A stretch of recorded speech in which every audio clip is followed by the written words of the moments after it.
Colossenses, no capítulo 3.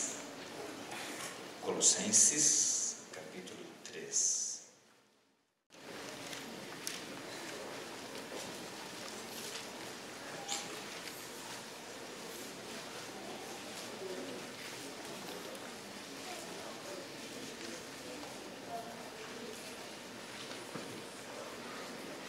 Vamos dar uma olhadinha nesse quadro. Vamos recordar o que vimos na semana passada. Paulo apresenta na carta aos Romanos, isso aparece em outros textos da Bíblia, nós não lemos, não houve necessidade, que a salvação é um processo que ocorreu no passado, né? Ocorreu no passado. Jesus nos perdoa quando o aceitamos como Salvador e Senhor da nossa vida. Ele nos justifica, nos declara justos. Todos os pecados cometidos no passado, Jesus nos perdoa, Ele nos lava e nós somos justificados diante dEle. Isto Jesus faz porque Ele morreu por nós na cruz do Calvário. Ele nos liberta da culpa dos pecados que cometemos no passado. Não importa quais tenham sido, nem o número deles.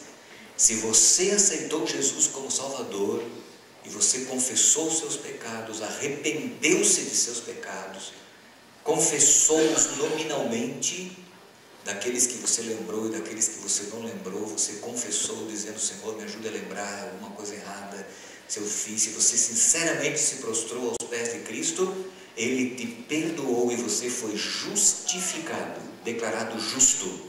E esta é uma obra de um momento que ocorre na vida de uma pessoa.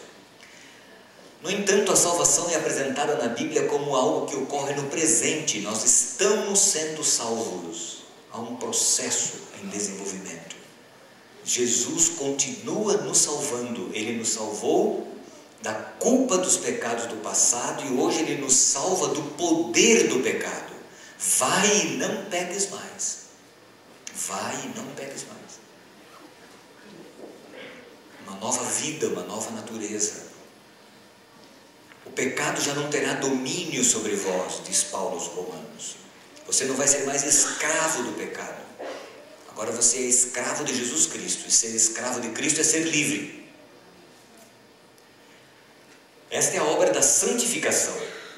Jesus, no seu santuário, nos habilita, dando-nos poder para vencer o pecado que nos assedia. É a obra de uma vida, a santificação. Mas cada vez que nesse processo nós cairmos, nós precisamos da justificação. E aqueles que estavam sábado passado viram o exemplo que eu dei daquela menininha andando aqui em cima desse banco. Jesus ergue-nos, nos salva. Agora, ao andarmos a vida cristã, nós temos que ser cuidadosos. Também a minha eu perdi lá em Goiás. Deixei no púlpito e no Riachão, e quando eu procurei, alguém achou bonitinho e mas não está funcionando.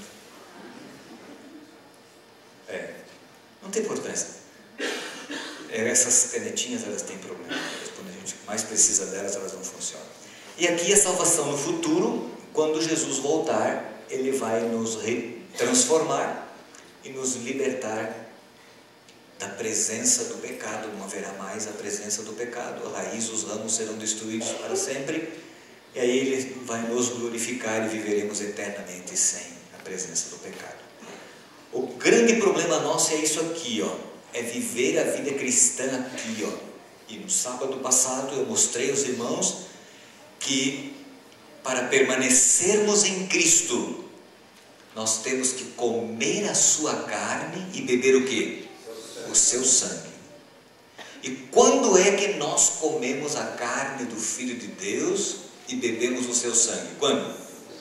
Quando estudamos a Bíblia. Não existe outro caminho, meu irmão e minha irmã. Não existe outro caminho. Eu e você precisamos ler a Bíblia. Quem não lê a Bíblia não tem vida espiritual sadia.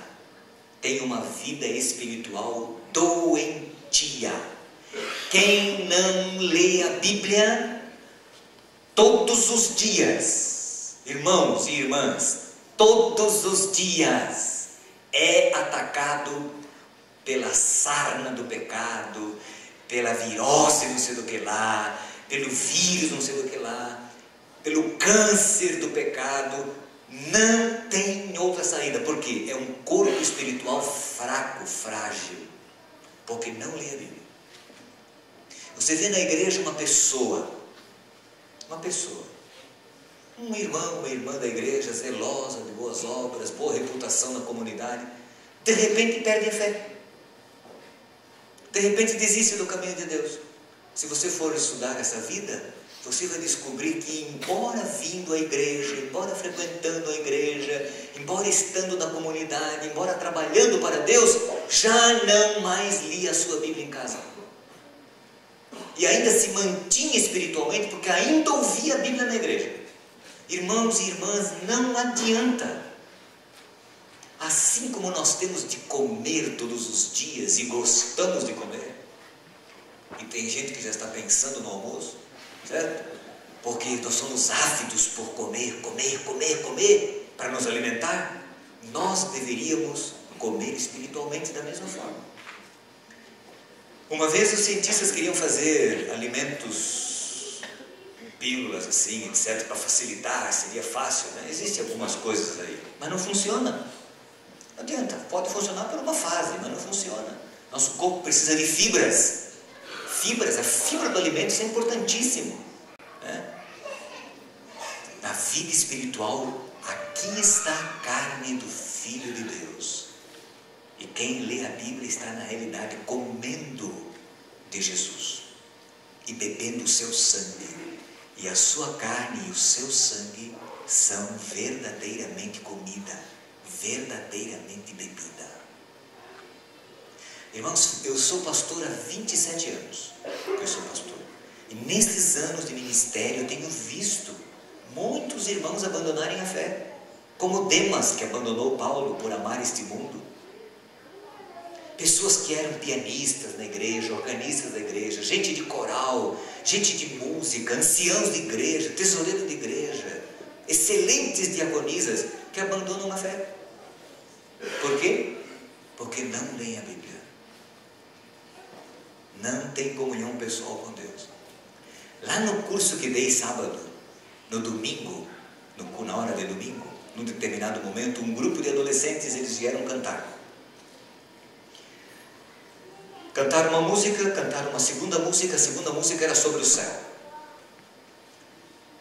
400 professores de juvenis e adolescentes, mais ou menos, estavam no auditório. Eles terminaram de cantar, eu me dirigi ao grupo e perguntei assim: vamos fazer uma brincadeira do jogo da verdade? Eu perguntei a eles. Eles ficaram meio assim: vamos, jogo da verdade. Eu faço pergunta e vocês respondem, tá bom? Vamos lá? Tá bom. Aí cada qual tinha o microfone e comecei a perguntar. Perguntei o nome, perguntei a idade, perguntei a escolaridade, se estava estudando, se não estudava, se gosta disso, gosta daquilo. Bem rapidinho, respostas rápidas. Adolescentes, todos. Faixa de 13, 12, 13, 14 anos. Um de 16, outro de 15 por ali.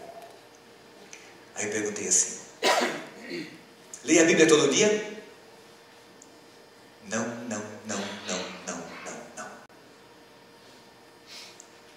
Leia a Bíblia de vez em quando? Não. Mais ou menos. Não. Mais ou menos. Aí eu perguntei assim: digam para mim, quantas horas vocês assistem de televisão por dia? Um falou 3, outro falou 5, outro falou 4, outro falou 7. 2 garotas falavam assim: desde que eu acordo até a hora de dormir. Ok? Fui conversando mais com eles e eu disse assim: olha, eu vou dizer uma coisa para vocês. Escutem bem o que vou lhes dizer. Se vocês não estudarem a Bíblia, vocês não irão para o céu que vocês estão cantando. Vocês não vão para lá. Não é que Jesus não queira salvar vocês. E a salvação não é pelas obras. é que vocês não terão forças para vencer a tentação e o diabo. E ao não terem forças, porque vocês não estão fortes espiritualmente, vocês vão perder a fé de vocês e não irão para o céu. É muito simples. É óbvio. Isso é lógico. Por que você não está com virose hoje? Quem sabe um ou outro esteja com virose. Por quê? Porque o seu corpo está forte. Está uma onda de virose aí. Quando a sua resistência física está boa, o seu sistema imunológico está bom, você custa ficar doente. Mas quando a sua resistência cai fisicamente, você adoece. Nós nos adoecemos. Eu estive em Campo Grande uma vez, e um grupo de médicos do Hospital Adventista de Campo Grande, naquele sábado, estavam participando de uma campanha comunitária para descobrir portadores de lepra. E eles estavam foram em algumas comunidades para descobrir. À noite eu jantei na casa de um desses médicos. Enquanto comíamos à mesa, eu perguntei: mas doutor, lepra? Ele disse: pastor, há mais leprosos na nossa sociedade do que você imagina. Pastor, há muitas pessoas leprosas. Só hoje eu identifiquei mais de 10 casos de portadores de lepra que não sabiam que tinham. Mas eu falei: mas não, a doença é controlada hoje, etc. Pastor, quando o senhor anda no meio de uma multidão de pessoas, no ônibus, no metrô, você entra em contato com pessoas portadoras da doença. Mas por que eu não me contamino? Porque o seu sistema imunológico está resistente, está forte. Por isso você não se contamina. Espiritualmente, irmãos, é a mesma coisa. Uma vida espiritual forte, que lê a Bíblia, que ora, que tem comunhão com Jesus, irmãos, é uma pessoa forte espiritualmente. Está forte. E aí o pecado não assedia. Agora querem ver aqui na Bíblia? Olha aqui, no livro de Colossenses, no capítulo 3, continuando esse assunto. A salvação é de graça, mas Jesus pagou um preço muito alto por ela. Mas uma vez salvos de graça, irmãos, e pela graça, nós temos um preço a pagar. E o preço é o que está aqui. Há um preço para se manter salvo. Não há um preço para ser salvo. Mas há um preço a ser pago por você e por mim para ficarmos salvos. Para nos mantermos na condição de salvos. E há um preço. Uma parte que você e eu temos que desempenhar. E está aqui. Colossenses capítulo 3.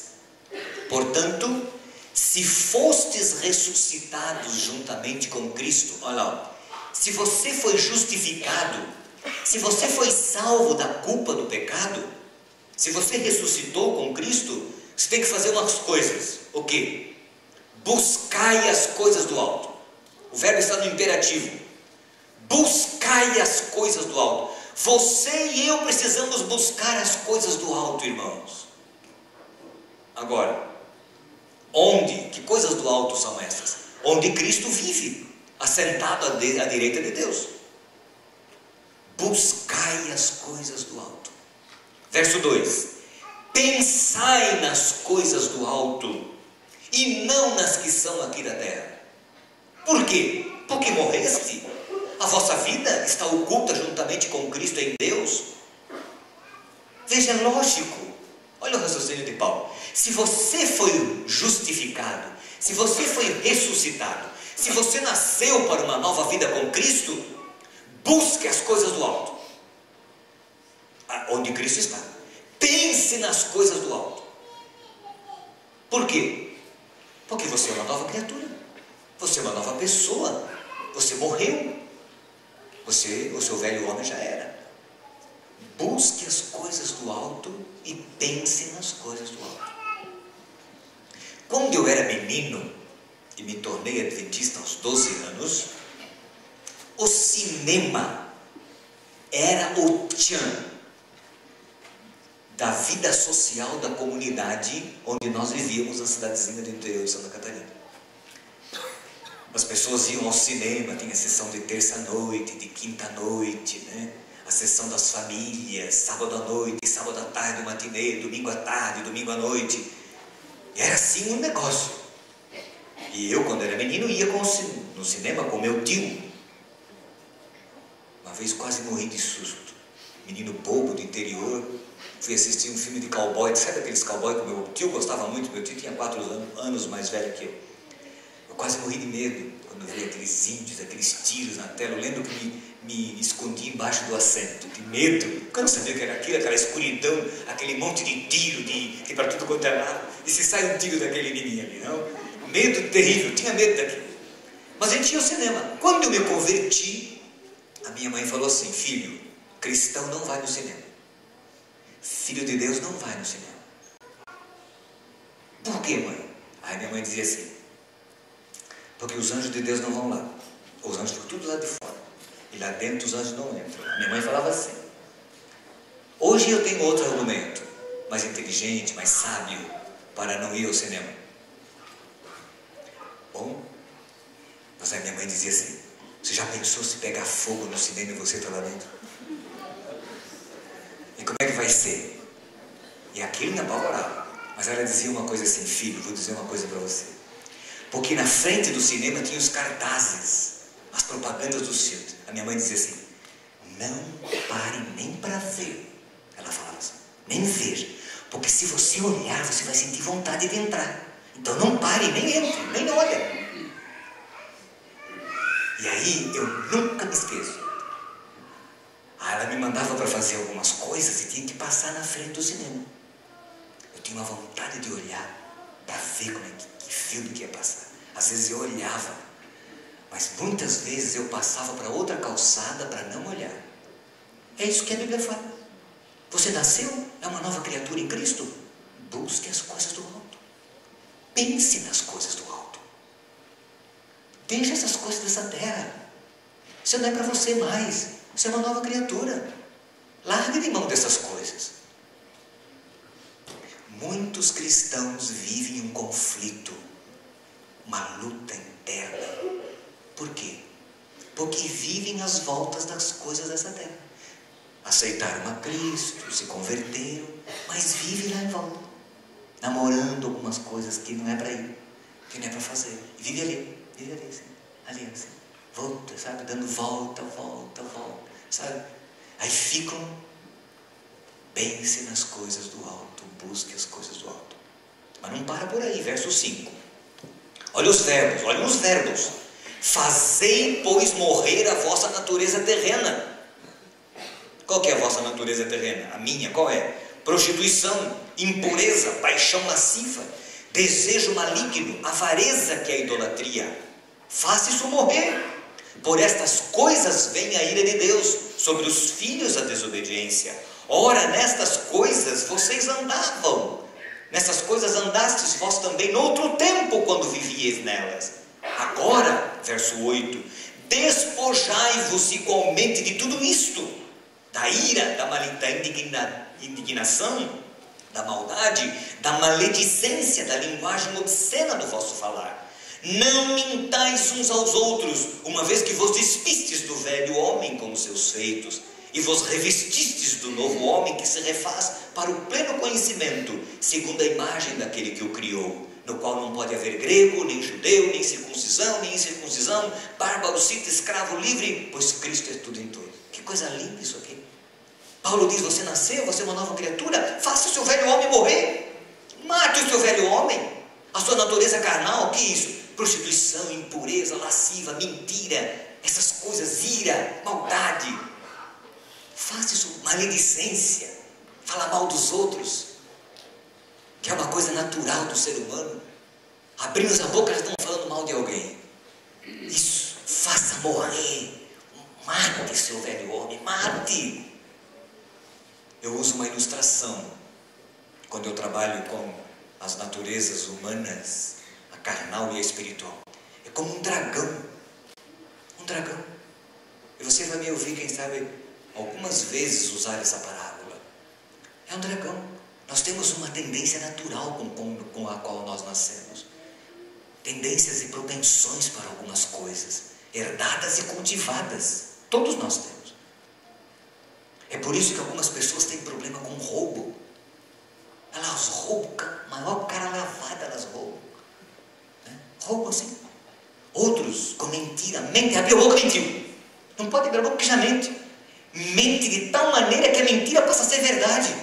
Acredita na mentira como se fosse verdade. Nós tivemos alunos no colégio, impressionante. Alguns alunos. Mente, você sabe que o indivíduo está mentindo. Que a menina, a garota está mentindo, você sabe. Mas mente de tal maneira que a mentira passa a ser verdade. Paulo fala isso em Romanos. A mentira passa a ser verdade. Há pessoas que são adúlteros. São adúlteros. E adulteram assim. Não pode ver um rabo de saia, ou vice-versa. É aquela propensão, aquela luta. Certo? São adúlteros. Outros são trambiqueiros. Sei lá, maledicentes. A tendência natural, herdada, cultivada. Paulo diz, faça morrer isso. Como a gente faz morrer? Então eu comparo um dragão. Sabe aqueles castelos antigos? Um dragão, aqueles dragão da mitologia. É um dragão lá no castelo, atormentando a vida da pessoa. Vem Jesus, que você aceitou, prende o dragão na masmorra do castelo. E diz assim para você, não dê comida para ele. Não dê comida para o dragão. Deixe ele morrer sozinho lá. De inanição. Não dê comida. E ele está preso. Jesus prendeu o seu velho homem, a sua velha natureza. As tendências e as propensões da maldade que você e eu temos. Está lá preso. Está lá preso. Na masmorra da nossa vida. Aí um belo dia você vai lá dar uma olhadinha no teu dragãozinho para ver como é que está. E você desce na masmorra, coitadinho, e só sai uma fumacinha, fraquinho. Está lá, você não dá comida para ele. Aí você começa a trazer comidinha para ele. Uma comidinha hoje, um cafuné amanhã nele. Vai, de repente ele fica forte e começa tudo de novo. Essa é a luta da vida cristã. Nunca me esqueço da história de um homem que conheci. Ele era ébrio, aceitou Jesus. Andando um dia na rua, não estava pensando em beber, não estava com vontade de beber. De repente passou para a frente de um bar, sentiu o cheiro do álcool, sentiu uma vontade tão grande de beber. Assentou-se na calçada, colocou as mãos na face e começou a orar, pedindo para Deus misericórdia, porque ele não podia entrar ali. E ficou sentado um tempo orando na frente do bar. Recebeu o poder e a graça de Deus e saiu andando, foi embora. Paulo diz, faça morrer o seu velho homem. Faça ele morrer. Mate-o lá dentro. Natureza carnal. Se você nasceu, se você é uma nova criatura em Jesus Cristo, busque as coisas do alto. Pense nas coisas do alto. E faça o seu velho homem morrer. Não dê carne, não dê comida para ele, para a sua natureza carnal. Não dê. Porque você será vencido por ele se você alimentar o seu velho homem. Será vencido por ele. Na minha vida de professor, eu vi alguns alunos. Rebatizei alguns alunos. Alguns alunos eu rebatizei. E dizia a cada um deles, se você não cuidar dessa tendência que você tem, ela vai te destruir. Ela vai destruir o seu ministério e a sua vida espiritual. Se você não cuidar. Você precisa buscar as coisas de Deus e alimentar-se das coisas de Deus. E essa não é uma experiência só de pastor, ou de obreiro, ou de estudante de teologia. É a experiência de cada um de nós. Mas Paulo diz assim, eu gosto da linguagem porque ele diz assim, retira, despoja-se, tira, remova isso. Porém, vista-se, está aí no verso 12, revesti-vos como eleitos de Deus, santos e amados, de ternos afetos de misericórdia, de bondade, de humildade, de mansidão, de longanimidade. você tem que despojar-se, mas vestir-se. Não tenta só tirar, tem que colocar outra coisa no lugar. Verso 13: suportai-vos uns aos outros. Suportai-vos uns aos outros. E não é fácil às vezes. Suportar algumas pessoas não é fácil. Às vezes um parente, marido suportar a mulher, né? Aquela mulher, existe uma mulher rixosa, goteira, já viram? Mulher goteira, rixosa, a Bíblia fala. Às vezes o marido, é difícil do marido suportar. Eu escuto algumas coisas na minha vida pastoral, ou vice-versa. Uma mulher ontem mesmo falou para mim: pastor, meu marido é difícil, ele bebe, passa 3, 4 dias fora de casa. Pastor, é uma luta, uma dificuldade. Suportar algumas pessoas não é fácil, né? É difícil, é complicado. Na comunidade cristã, às vezes é complicado suportar algumas pessoas, mas a recomendação bíblica é: suportai-vos uns aos outros. Perdoai-vos, olha aí, ó. Perdoai-vos mutuamente, porque assim como eu preciso perdoar alguém, alguém precisa me perdoar, porque nós todos erramos. Então perdoai-vos mutuamente. Caso alguém tenha motivo de queixa contra outro, assim como o Senhor vos perdoou, assim também perdoai vós também. Tem gente carregando defunto, irmãos, na vida. Sabe o que é? Um dia eu vou falar para vocês. Paulo fala sobre isso numa de suas cartas. Vocês sabiam que existia uma forma de matar algumas pessoas, alguns prisioneiros no passado? Sabe o que eles faziam? Eles amarravam nas costas do indivíduo alguém que já estava morto. Amarravam aquilo nas costas da pessoa. E aquele cadáver ia se putrefando, e a pessoa morria contaminada com um cadáver amarrado nele. E Paulo disse, ele fala sobre isso. Um dia nós vamos estudar numa de suas cartas, que nós temos que tirar isso. E há pessoas que ficam amontoando o cadáver em cima deles, de 20 anos, de 15 anos atrás, de 10 anos. Rancor, mágoa, ira, ódio no coração. Paulo diz assim: tire isso, perdoe, tira, remova. Você nasceu, você é uma nova criatura, jogue isso fora, torne-se uma nova pessoa. Que coisa linda isto aqui. Veja o verso 14: acima de tudo isto, porém, esteja o amor, que é o vínculo da perfeição. O amor, em vez da ira, da raiva, do ódio, né? O amor, um grande desafio para você e para mim. Veja o verso 15: seja a paz de Cristo árbitro em vosso coração, a qual também fostes chamados em um só corpo. Sede agradecidos, sede agradecidos.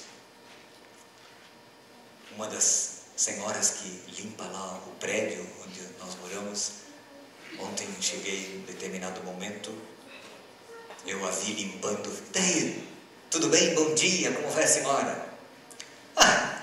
Todo dia a mesma coisa. Ela falou assim, todo dia a mesma coisa. Não seja ingrata, eu falei para ela. Não seja ingrata, agradeça a Deus. Você tem saúde, você tem vida, seja agradecida. Tem muita gente que gostaria de estar no seu lugar. Pelo menos você tem um emprego. Pastor, é verdade. É verdade. Sede grata a Deus, eu falei para ela. Sede agradecido. Agradeça. Uma pessoa feliz é uma pessoa grata. Uma pessoa grata é uma pessoa feliz. Agradecido. Às vezes não tem tudo o que gostaria de ter, mas agradecer pelo que tem, pelo que é. Agradecer. Eu tive um irmão na minha igreja, uma vez. Nunca vi coisa igual. Eu não conseguia fazer aquele homem encontrar nada de bom. E aí, fulano, como é que vai? Que dia lindo. Não, hoje está bem, hoje aconteceu. Ele encontrava sempre miasmas, espinhos, cardos e abrolhos na vida dele. Falei, mas não tem flor na sua vida? não falava não. Sente agradecido, diz Paulo, inspirado por Deus. Olha aqui, verso 16, concluindo: habite ricamente em vós a palavra de Cristo, instruí-vos e aconselhai-vos mutuamente em toda sabedoria, louvando a Deus com salmos, hinos e cânticos espirituais com gratidão em vosso coração. E tudo o que fizerdes, seja em palavra, seja em ação, fazei em nome do Senhor Jesus, dando por Ele graças a Deus Pai. Esta é a vida cristã. Este é o preço que você tem que pagar pela sua salvação. Não pela salvação propriamente dita como início de salvação, mas para manter-se salvo. Se você quiser ser salvo na glorificação, Jesus te salvou da culpa do passado, Jesus te salva no presente, mas você precisa expor-se. É isso aqui, quer ver? Eu vou ilustrar. Algo que todos nós conhecemos e usamos muito bem, que é isso aqui. Um guarda-chuva. Ó, fique embaixo do guarda-chuva. Fique embaixo, é aqui, ó. Que molhe lá embaixo, mas você está aqui embaixo do guarda-chuva. Fique embaixo do guarda-chuva. Jesus te salvou. Entre aqui embaixo e fique aqui embaixo. Este é o seu papel, este é o seu preço. Você tem que pagar esse preço. Você tem que ficar aqui embaixo desse guarda-chuva. Não saia do guarda-chuva. Pense nas coisas do alto. Busque as coisas do alto. Faça morrer o seu velho homem. Perdoe, ame. Ande nos caminhos de Deus. Leia a Bíblia, ore, se esforce. Ande aqui embaixo. Mesmo na luta do dia a dia. Na confusão. No pega do rush do dia a dia. Fique aqui embaixo. Não saia daqui. Este é o preço para nos manter salvos. Ficar aqui. Ficar em Cristo. Estar em Cristo. Permanecer em Cristo. O resto é resto. E é a nossa luta. Porque a natureza carnal diz: sai daí. Dá uma voltinha lá fora. Vai lá. É tão bom, vai lá. Faça uma coisinha errada. Nossa natureza carnal. E o diabo vem e nos tenta mesmo. Sai daí, seu bobo. Está embaixo desse guarda-chuva fazendo o quê? Aí seu pé está todo molhado. Que adianta? Não molha em cima, mas embaixo. Ele fica tentando assim. Porque o papel dele é esse, é atormentar, é criticar, é atormentar, tá vendo aí, ó?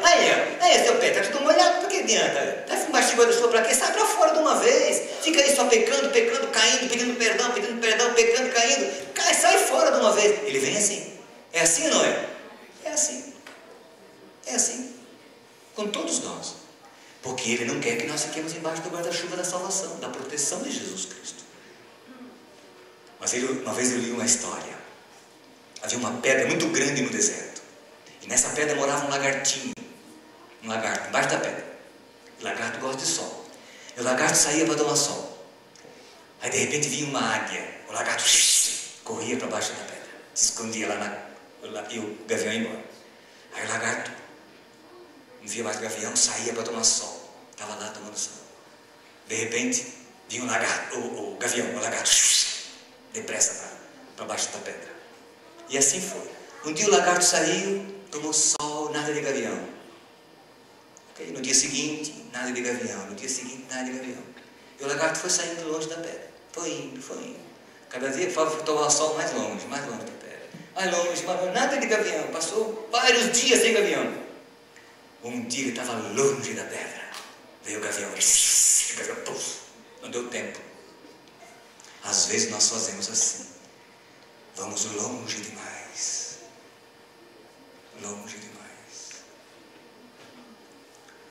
Ontem uma senhora me disse: pastor, meu filho está preso. E eu comentei com a minha esposa uma experiência que uma escola americana fez. Uma escola de adolescentes nos Estados Unidos. Sabe o que eles fizeram? Acertaram tudo com uma penitenciária. Acertaram com os pais. E eles levaram um grupo de alunos para uma prisão durante um final de semana. Eles ficaram presos da sexta de manhã até segunda de manhã na prisão. Foram tratados como prisioneiros, algemados, receberam aquela roupa, aquele número. Viveram um final de semana de cadeia para que eles pensassem, vivessem o que significa transgredir a lei do país e ir para a cadeia. E eu comentei com a minha esposa. Hoje a juventude, os jovens, eles não têm noção do que é ir para a cadeia, o que é viver numa cadeia. Então eles se arriscam fazendo coisas, aventuras, sem ter a ideia da consequência que poderá vir. Na vida cristã é a mesma coisa. Nós nos arriscamos, vamos longe na nossa aventura. E às vezes, no desespero, nós somos pegos no meio do caminho. Aqui está o segredo da vida cristã: a renúncia. Buscai as coisas do alto. Pense nas coisas do alto. Viva as coisas do alto. Faça morrer o seu velho homem. Revista-se das coisas de Deus. É tão bom ser cristão, irmãos. Tão bom ser feliz. Tão bom amar a Deus. Tão bom conhecer as coisas eternas. É tão bom.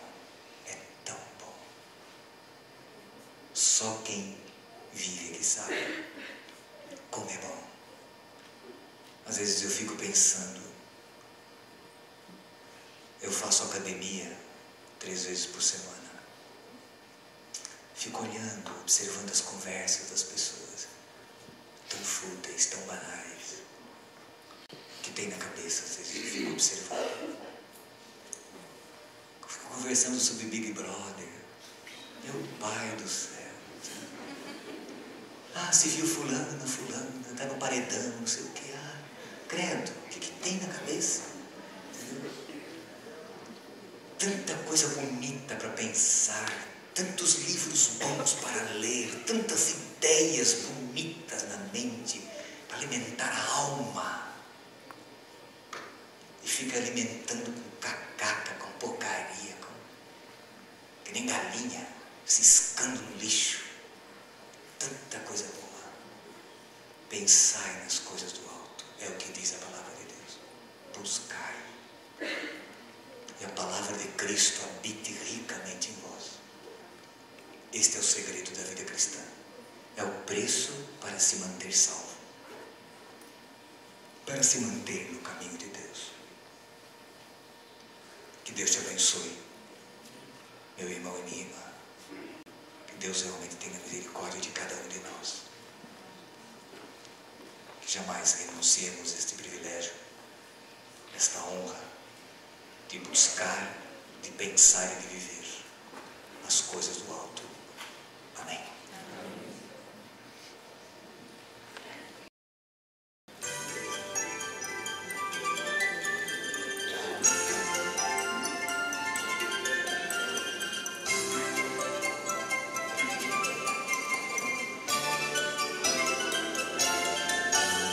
Ela é tão pequena ainda, mas tem um grande